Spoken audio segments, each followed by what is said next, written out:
আমরা কিভাবে সামনের দিনের যাত্রাপথ বিনির্মাণ করব সেটা আমাদেরকে নির্ধারণ করতে হবে। এটা নির্ধারণ করে দিয়েছে জুলাই গণঅভ্যুত্থানের শহীদরা। বাংলাদেশের গতিপথ, বাংলাদেশের মানুষের জীবন কিভাবে নির্বাহ হবে, বাংলাদেশের মানুষের আইনের শাসন কিভাবে নিশ্চিত হবে, সেটা এই দেশের মানুষরাই ঠিক করবে, বাইরের কোনো শক্তি নয়।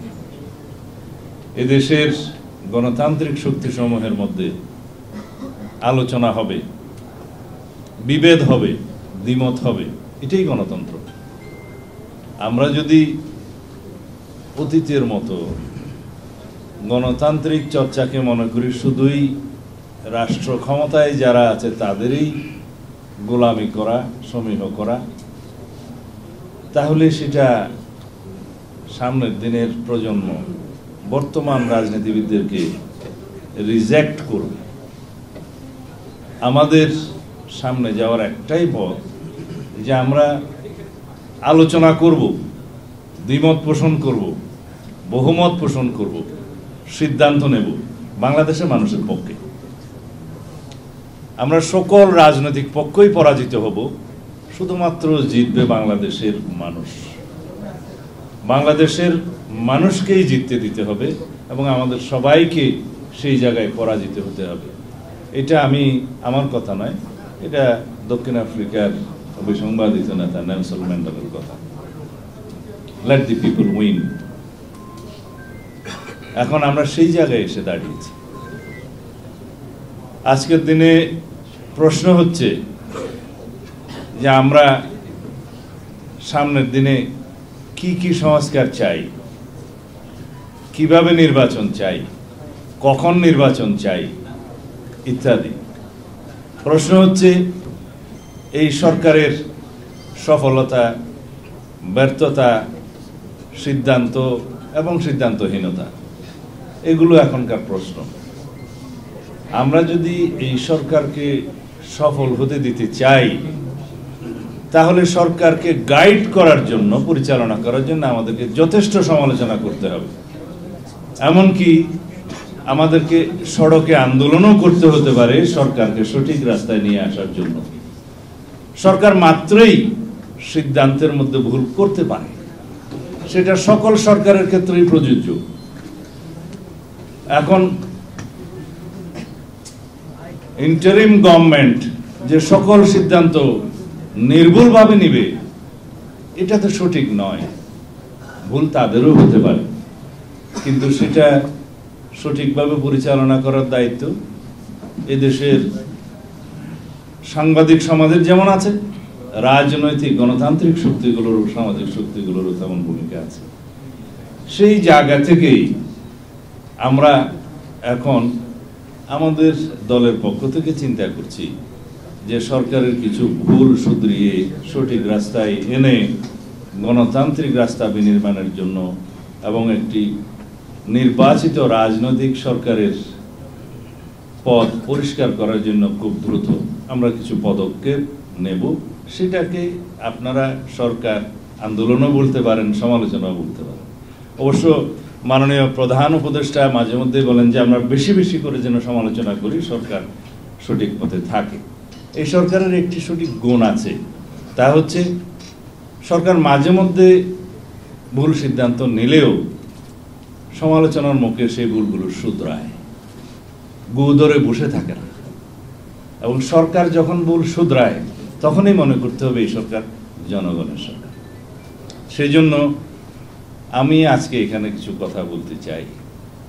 সেই কথাগুলো হচ্ছে, নির্বাচন যদি বিলম্বিত হয়, সেই সময়গুলো আপনারা কেন বিলম্বিত করবেন সেই যৌক্তিকতা জনগণের সামনে তুলে ধরতে হবে। ইতিমধ্যে 6 মাস পার হয়েছে। সংস্কার কমিশনগুলো রিপোর্ট প্রদান করেছে সরকারের কাছে। সেই রিপোর্টের উপর ভিত্তি করে রাজনৈতিক দলগুলোর সাথে, সামাজিক শক্তিগুলো এবং বিশেষজ্ঞদের সাথে কথা বলার কথা। রিপোর্ট প্রদানের পরে প্রায় 14 দিন 15 দিন পার হয়ে গেছে। সেই উদ্যোগ অবশ্য এখনো দেখা যায়নি। আমি আশা করি খুব শীঘ্রই আপনারা যেই সমস্ত বিষয়গুলো রাজনৈতিক দল এবং বিশেষজ্ঞজন এবং সামাজিক শক্তিসমূহ ঐক্যমত পোষণ করতে পারে সেগুলো আগে চিহ্নিত করুন সংস্কারের মধ্যে। সংস্কার কমিশন রিপোর্টগুলো অত্যন্ত সুন্দর বুঝলাম, কিন্তু সকল বিষয়গুলো কি ওখানে এসছে? অবশ্যই না। আবার কিছু বিষয় কি অতিরিক্ত এসছে? অবশ্যই হ্যাঁ। আর কিছু বিষয় কি এসছে এরকম যেগুলো বাস্তবায়ন করা যাবে না, ইউটোপিয়ান আইডিয়াস, এবং যে সমস্ত বিষয়গুলো এসছে যে বাংলাদেশের রাজনৈতিক কালচারে এবং সামাজিক কালচারে যায় না, সেই বিষয়গুলো আমাদেরকে চিন্তা করতে হবে। কারণ যারা আপনারা সংস্কার কমিশনে বসছেন, আপনারাও ইনসান, মানুষ। আপনাদের যে সঠিক মানে সকল বক্তব্য এবং রিকমেন্ডেশন 100% সঠিক হবে এমন কোনো নিশ্চয়তা অবশ্যই নাই। সেই জন্যই আলোচনা। আমি যেমন বলতে চাই, কনস্টিটিউশন রিফর্মস কমিশন যে রিপোর্টগুলো দিয়েছে তার মধ্যে প্রথমে একটি উল্লেখযোগ্য জিনিস লক্ষ্য করলাম, সংবিধানের প্রিয়াম্বলে মানে তার প্রস্তাবনায় 1971 সালের মুক্তিযুদ্ধের সাথে একই প্রায় জুলাই গণ অভ্যুত্থানের বিষয়টি নিয়ে আসা হয়েছে। কিন্তু স্বাধীনতা যুদ্ধের সাথে স্বাধীনতা পরবর্তী কোনো ঘটনায় কি একই কাতারে গণ্য করা যায়? এটা বিবেচনায় আনতে হবে। জুলাই ঘোষণাপত্র, বৈষম্য বিরোধী ছাত্র আন্দোলন এবং গণ অধিকার পরিষদ, জাতীয় নাগরিক কমিটি, বৈষম্য বিরোধী ছাত্র আন্দোলন এবং জাতীয় নাগরিক কমিটির পক্ষ থেকে জুলাই ঘোষণাপত্র দেওয়ার জন্য তারা কর্মসূচি দিয়েছিলেন। পরবর্তীতে সরকারের মধ্যস্থতায় রাজনৈতিক দলসমূহের সাথে আলোচনার একটা ব্যবস্থা করা হয়েছে। এখানে জুলাই গণ অভ্যুত্থানের স্বীকৃতি মানুষ দিয়েছে, দিতে হবে, কিন্তু ঘোষণাপত্রে কি জিনিস থাকবে সেই ঘোষণাপত্রের আসলে আমাদেরকে চিন্তা করতে হবে। মানে we need to determine the constitutionality of the July declaration first. তারা যেটা দাবি করছে এটা প্রয়োজন কতটুকু আছে কিনা, থাকলে কোথায় রাখবেন, প্রিয়াম্বল নাকি শিডিউল, কোথায়? যখন ট্রানজিশনাল পিরিয়ড থাকে, যখন কোনো কনস্টিটিউশন কার্যকর থাকে না, যখন স্বাধীনতা যুদ্ধের মতো পরিস্থিতিতে নতুন রাষ্ট্র জন্ম হয়, বিনির্মাণ হয়, পরবর্তীতে কনস্টিটিউশন বিনির্মাণের আগ পর্যন্ত সেই সময়গুলোকে ক্রান্তিকালীন বা ট্রানজিশনাল পিরিয়ড বলা হয়। আবার যখন সংবিধান স্থগিত থাকে, সেই সংবিধান পুনরুজ্জীবিত না হওয়া পর্যন্ত যে সমস্ত ঘোষণা দিয়ে, অর্ডার্স দিয়ে, প্রোক্লামেশন দিয়ে রাষ্ট্র পরিচালনা করা হয় সেগুলো ট্রানজিশনাল এবং ইমার্জেন্সি এই প্রভিশনস হিসেবে ধরা হয়। এগুলো সবগুলো জায়গা থাকে ঐতিহ্যগতভাবে, কনভেনশনালি অ্যান্ড ট্রেডিশনালি তফসিলের মধ্যে, শিডিউল। আমাদের দেশে যেমন আছে আমাদের কনস্টিটিউশনের 4th তফসিলে, সেখানে জায়গা দেয়া যায় কিনা, যে প্রিয়াম্বলে স্বাধীনতার যুদ্ধের কথা বলা থাকবে, সেখানে তার সমকক্ষ অন্য কিছুকে রাখা, আমার মনে হয় এটা বিস্তর আলোচনা এবং বিবেচনা দাবি রাখে। আমরা অবশ্যই সকল শহীদ যারা জুলাই গণ অভ্যুত্থানে নতুন বাংলাদেশের জন্য রক্ত দিয়েছে, তাদের রক্তকে সম্মান করতে হবে। তাদের আকাঙ্ক্ষা, জন আকাঙ্ক্ষা বাংলাদেশে যেটা সৃষ্টি হয়েছে, সেই আকাঙ্ক্ষাকে আমরা ঊর্ধ্বে তুলে ধরে এই জাতিকে এগিয়ে নিয়ে যেতে হবে। এবং এই ফ্যাসিবাদ বিরোধী যে জাতীয় ঐক্য গঠিত হয়েছে, সৃষ্টি হয়েছে, সেটাকে আমরা যতদিন ধরে রাখতে পারি ততদিনই ফ্যাসিবাদ এই দেশে জন্ম নেবে না। যদি আমরা সেই জাতীয় ঐক্যকে ধরে রেখে বাংলাদেশের আগামী দিনগুলো যেই দিন প্রজন্মের পর প্রজন্ম বাংলাদেশের এই আকাঙ্ক্ষাকে ধারণ করবে, সেই দিনগুলো যদি আমরা ধরে রাখতে পারি, এই আকাঙ্ক্ষাকে নতুন বাংলাদেশ বিনির্মাণের, শক্তিশালী গণতান্ত্রিক রাষ্ট্র বিনির্মাণের, বৈষম্যহীন সাম্যের বাংলাদেশ বিনির্মাণের এই আকাঙ্ক্ষাকে যদি আমরা ধরে রাখতে পারি, ইনশাআল্লাহ এই দেশ, এই জাতি এগিয়ে যাবে। সুতরাং আমাদের জন্য ফরজ, এই জাতির জন্য ফরজ যে আমরা জুলাই গণঅভ্যুত্থানের মানুষের মধ্যে সৃষ্ট যে আকাঙ্ক্ষা নিয়ে আমাদের সন্তানরা শহীদ হয়েছে সেটাকে ধরে রাখবো, এবং এটাকেই ফেসিবাদ বিরোধী জাতীয় ঐক্যকে আমাদের ধরে রাখতে হবে। এখানে ফাটল সৃষ্টি হয়, অনৈক্যের সৃষ্টি হয়, সেরকম কোনো পদক্ষেপ যেন আমরা না নিই, এই পরামর্শ আমি অন্তর্বর্তীকালীন সরকারের যারা এই উদ্যোগ নিয়েছেন তাদের সবার প্রতি দিতে চাই। আমরা এখন বিভিন্নভাবে বিচ্ছিন্নভাবে কথা বলছি। কালকেও দেখলাম যে আওয়ামী লীগ এই দেশের নির্বাচন করতে পারবে না, করতে দেয়া হবে না, নিষিদ্ধ করা হবে। এই বিষয়ে তো আমরা পরিষ্কার বলেছি যে বাংলাদেশের জনগণ নির্ধারণ করবে যে এই দল ফ্যাসিবাদী চরিত্রে বাংলাদেশের গণহত্যা চালিয়েছে, মানবতা বিরোধী অপরাধের জন্য যেই দল দায়ী, যেই দলের নির্ধারিত সরকার দায়ী অনির্বাচিত হলেও, শেখ হাসিনা আওয়ামী লীগের সভানেত্রী হিসেবে প্রধানমন্ত্রিত্ব করেছেন অনির্বাচিত সরকারের, অবৈধ সরকার, তার সিদ্ধান্তে এবং আওয়ামী লীগের রাজনৈতিক সিদ্ধান্তে এই দেশে গণহত্যা এবং মানবতা বিরোধী অপরাধ হয়েছে। সুতরাং ব্যক্তির সাথে সেই সংগঠনেরও তো বিচার করতে হবে। যারা দায়ী সেই সমস্ত ব্যক্তির বিরুদ্ধে, সাবেক অবৈধ প্রধানমন্ত্রী সহ সবার বিরুদ্ধে এই আন্তর্জাতিক অপরাধ ট্রাইব্যুনালে এবং অন্যান্য আদালতে মামলা হয়েছে, বিচার হবে, বিচার নিশ্চিত করতে হবে। কিন্তু সংগঠন হিসাবে একটি রাজনৈতিক দলের সংগঠনের বিচার করার প্রভিশন আর্টিকেল 47-এ আছে বাংলাদেশের বর্তমান কনস্টিটিউশনে। যেহেতু এখনো কনস্টিটিউশন এটা জীবিত এবং এই কনস্টিটিউশন অনুসারে এই সরকার পরিচালিত হচ্ছে এবং শপথ নিয়েছে বৈধ সরকার হিসেবে। সুতরাং সেই সংগঠনের গণহত্যা এবং মানবতা বিরোধী অপরাধের জন্য, রাজনৈতিক সংগঠনের বিচারের জন্য আমরা তো এখনো পর্যন্ত তত বেশি সোচ্চার নই, কেউ তেমন উচ্চারণ করছে না। বিচ্ছিন্নভাবে যদি বলে অমুককে নির্বাচন করতে দেব না, আইন কি বলে?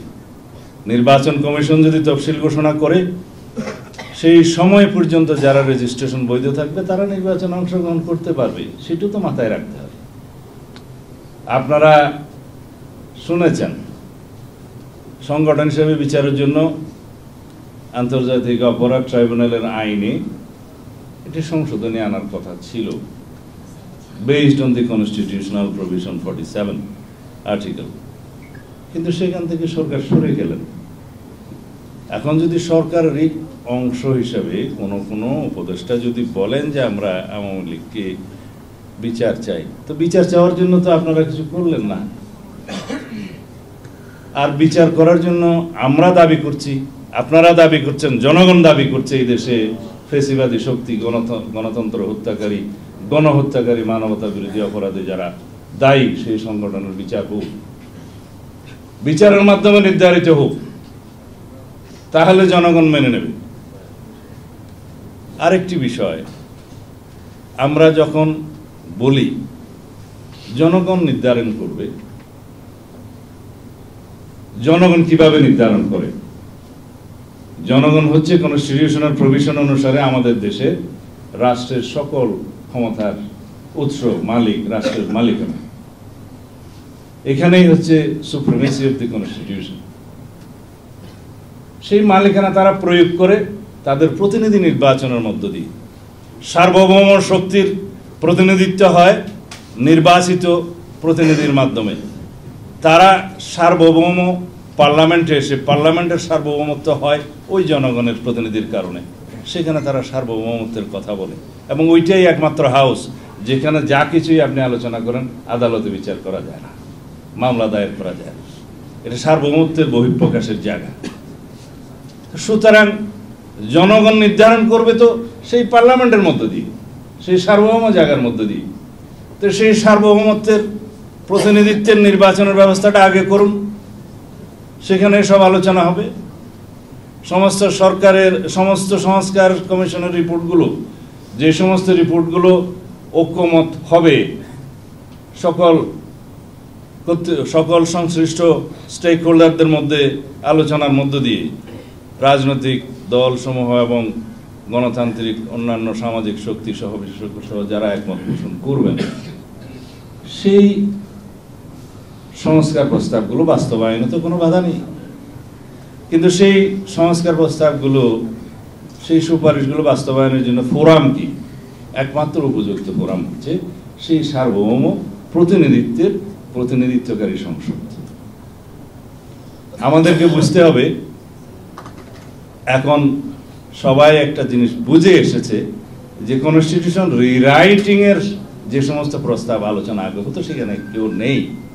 সবাই সংশোধনী প্রস্তাব দিয়েছে, বিস্তর সংশোধনী প্রস্তাব দিয়েছে। কার? বিদ্যমান কনস্টিটিউশনের। যে কনস্টিটিউশনের আর্টিকেল 106 অনুসারে আপনারা শপথ নিয়েছেন অন্তর্বর্তীকালীন সরকার, সেই সংশোধনী, সেই সংবিধানকে তো আপনাদের এগিয়ে নিয়ে যেতে হবে সংশোধনী না হওয়া পর্যন্ত। কারণ অর্ডিন্যান্সের মাধ্যমে তো আর কনস্টিটিউশন সংশোধন করা যায় না। আমরা ঐক্যমত পোষণ করব যে সমস্ত ক্ষেত্রে, অবশ্যই কিছু কিছু ক্ষেত্র থাকবে যেখানে দ্বিমত থাকতেই পারে। সেই ঐক্যমতের জায়গাগুলো আমরা ঐক্যমত পোষণ করে জাতির কাছে প্রতিশ্রুতি দিই, অতীতেও এরকম নজির আছে, এবং সেই প্রতিশ্রুতিগুলো নির্বাচনে ম্যানিফেস্টোতে রিফ্লেকশন করে তারপরে আমরা একটি নির্বাচিত সংসদে যে সেটা ডিসাইড করি সবাই আলাপ আলোচনার মধ্য দিয়ে। কারণ আমাদের বিএনপি কর্তৃক গত 2023 সালে যে 31 দফা আমরা জাতির সামনে প্রস্তাব করেছিলাম, তার মধ্যে সমস্ত সংস্কার প্রস্তাব কমিশনগুলোর কথা আমরা নিজেরা বলেছি। সৌভাগ্যক্রমে সেটা আগেই ইন্টারিম গভর্নমেন্ট গঠিত হওয়ার কারণে তাদের কাজ হয়ে গিয়েছে, আমরা সবাই সহযোগিতা করছি। তো এই সময় আমাদের সামনে একটাই গুরুত্বপূর্ণ এবং জরুরি সর্বোচ্চ প্রশ্ন হচ্ছে যে আমরা ঐক্যমতের ভিত্তিতে ফ্যাসিবাদ বিরোধী জাতীয় ঐক্য ধরে রেখে সমস্ত সংস্কার প্রস্তাবগুলো আমরা আলোচনা করব। আমরা কিছু জায়গায় দ্বিমত হব এবং আমি বিশ্বাস করি অধিকাংশ জায়গায় আমরা একমত হব, এবং সেগুলো আমরা দ্রুত বাস্তবায়নের জন্য অগ্রাধিকার নির্ধারণ করি। কিছু সংস্কার আমাদেরকে বাস্তবায়নের জন্য দীর্ঘমেয়াদে পরিকল্পনা করতে হবে, কিছু মধ্যমেয়াদে পরিকল্পনা করতে হবে, কিন্তু জাতীয় সংসদ নির্বাচনের জন্য স্বল্প মেয়াদী জরুরি অগ্রাধিকার ভিত্তিক সংস্কারগুলো আমরা নির্ধারণ করে তারপরে আমরা একটা সঠিক সময়ে নির্বাচনে যাই। যে নির্বাচনের সময়টা আমরা আমাদের দলের পক্ষ থেকে বলেছি জুলাই আগস্ট হচ্ছে একটি যৌক্তিক সময়, এবং আমি এটা সবাই এটা আবেগ থেকে বলেছি যে 5ই আগস্ট হতে পারে আপনাদের সেই উপযুক্ত সময়। কারণ নির্বাচন আয়োজন করতে গেলে কত সময় লাগবে আমরা জানি, কারণ আমরা অনেকবার সরকারে ছিলাম, অনেকবার বিরোধী দলে ছিলাম, এই নির্বাচন প্রক্রিয়ার মধ্যে দিয়ে আছি বিগত 40-45 বছর যাব। সেই জায়গা থেকে বলেছি যে নির্বাচনের জন্য প্রয়োজনীয় ভোটার তালিকা, অন্যান্য কিছু ডিলিমিটেশন এবং নির্বাচন আইনগুলোর সংস্কার, এগুলো আইনি বিষয় এবং প্রাতিষ্ঠানিক বিষয়গুলো খুব অল্প সময়ের ভিতরে সমাপ্ত করা সম্ভব, আমাদের সেই অভিজ্ঞতা আছে। সেই হিসাবে বলেছি যেই তারিখে ফ্যাসিবাদের পতন হয়েছে, যেই তারিখে দক্ষিণ এশিয়া এবং পৃথিবীর মধ্যে একটি উল্লেখযোগ্য স্মরণীয় গণ অভ্যুত্থান হয়েছে, যেই তারিখকে মানুষ মনের মধ্যে হৃদয়ে ধারণ করে সারা জাতি, সেই তারিখকে আরো স্মরণীয় করুন এবং নিজেরাও স্মরণীয় হয়ে থাকুন 5ই আগস্ট যদি পারেন। এটা আমার প্রস্তাব না, এটা বিভিন্ন জনের মধ্যে এটা আলোচনা হয়েছে, হয়তো প্রস্তাবটা আমি দিয়েছিলাম। এখন বিষয় আসে যে এই সময়ের ভিতরে নির্বাচন হলে কারো কারো রাজনৈতিক দল গঠন করে নির্বাচনে অংশগ্রহণ করা হয়তো একটু কষ্টকর হতে পারে, আমরা জানি। কিন্তু রাজনৈতিক দল গঠন করার জন্য রাজনৈতিক প্রক্রিয়ার মধ্য দিয়ে জনগণের সামনে আবির্ভূত হওয়া উত্তম। স্বাভাবিক রাজনৈতিক প্রক্রিয়ার মধ্য দিয়ে একটি গণতান্ত্রিক রাজনৈতিক দলের যদি আত্মপ্রকাশ হয়, সেটা আমরাও স্বাগত জানাবো, জনগণও স্বাগত জানাবে। আসুন, এখন নির্বাচিত হওয়ার জন্য যদি বিভিন্ন কৌশলে সরকারের সমস্ত শক্তিকে প্রয়োগ করতে হয়, সেটা ফেসিবাদকে আবার দোষারোপ করে কি লাভ হবে? তাহলে আমরা যদি অতীতের ইতিহাসকে অনুসরণ করি, তাহলে আমরা সামনের দিকে কিভাবে এগিয়ে যাব? আমি ছাত্রনেতাদের আবেগকে সম্মান করি, তাদের আকাঙ্ক্ষাকেও সম্মান করি, তাদের রাজনৈতিক দল গঠনের এই প্রয়াসকে স্বাগতম জানাই। কিন্তু এই বিষয়গুলো যেগুলো আলোচনা করলাম, এগুলো বিবেচনায় নিতে হবে। আমরা সামনের দিকে এগিয়ে যেতে চাই, অতি অবশ্যই ঐক্যকে ধরে রেখে। ফেসিবাদ বিরোধী জাতীয় ঐক্য আমাদের এখন প্রাণ শক্তি। এই জাতির, এই দেশের সামনে এগিয়ে যাওয়ার একমাত্র প্রাণ শক্তি হচ্ছে ফেসিবাদ বিরোধী জাতীয় ঐক্য। এই ঐক্যকে সারা জীবন আমাদের ধারণ করে যেতে হবে, যাতে বাংলাদেশের জনগণের সামনে কোনো সময় কোনো সংসদীয় এবং সাংবিধানিক ফুয়েরার সৃষ্টি না হয়, একনায়কতন্ত্রের সৃষ্টি না হয়। সেই জন্য আমাদের এই চেতনা, এই আকাঙ্ক্ষাকে, এই ঐক্যকে ধরে রাখতে হবে, এই জাতীয় ঐক্যকে। যারা শেখ হাসিনা সংবিধান পরিবর্তন করে একটা সাংবিধানিক একনায়কতান্ত্রিক রাষ্ট্র, একদলীয় রাষ্ট্র বিনির্মাণের আয়োজন প্রায় চূড়ান্ত করে ফেলেছে, যেখানে সংসদীয় একনায়কতন্ত্রের বৈধতা দেওয়ার জন্য তারা প্রায় 2-4টা আসন বাদে সব আসন নিয়েছিলেন। সেই জায়গা থেকে আমরা সেই জায়গায় যাতে আমাদের কোনোদিন আর ফেরত না যেতে হয়, সেই জন্য একটি চূড়ান্ত গণতান্ত্রিক সাংবিধানিক সংস্কার আমাদের করে দিতে হবে, যাতে সংসদীয় একনায়কতন্ত্র বা সাংবিধানিক একনায়কতান্ত্রিক রাষ্ট্র বিনির্মাণের স্বপ্ন ভবিষ্যতেও যাতে কেউ না দেখতে পারে। আমি বোধহয় অনেকগুলো কঠিন কথা বলে ফেলতেছি। আমার বাংলা ইংরেজি কোনোটাই সঠিকভাবে আমি বলতে পারি না, অনেক বছর বিদেশে থাকার কারণে আমার একটু অসুবিধা হয়ে গেছে। আপনারা ক্ষমা সুন্দর দৃষ্টিতে দেখবেন আশা করি আর কি। তো যাই হোক, একটা কথা বলে আপনাদের আর বেশি সময় না নিয়ে আমি শেষ করব। সাংবাদিক সমাজের 5 জন শহীদ হয়েছেন গত গণ অভ্যুত্থানে। প্রত্যেকের নাম এখানে একটা কাগজ দিয়েছে, আমার কাছে আছে। আপনারা জানেন, সারা পৃথিবীতে সাংবাদিকতা পেশা একটি ঝুঁকিপূর্ণ পেশা, কিন্তু অত্যন্ত সম্মানিত পেশা। এই পেশার সাথে আপনারা যারা জড়িত আছেন, তারা যদি বিবেক বিক্রি করে দেয়, সেই জাতির কপালে দুঃখ থাকে। সেই দুঃখের মধ্যে আমরা পড়েছিলাম। বিগত 16 বছরে ফ্যাসিস্ট হাসিনা যদি রাষ্ট্র শাসন ফ্যাসিবাদী কায়দায় করে থাকে, তার মধ্যে গণমাধ্যমের ভূমিকা ছিল অনেক বেশি। এই গণমাধ্যমের মালিকরা বিভিন্ন বিজনেস হাউসের মালিক হওয়ার কারণে তারা সরকারের সমালোচনা, সরকারের বিরুদ্ধে কোনো নিউজ, কোনো পদক্ষেপ তারা নিতে দেয়নি। যদিও সংবাদকর্মীদের আপনারা প্রায় সকলেই গণতান্ত্রিক প্রক্রিয়ার পক্ষে ছিলেন।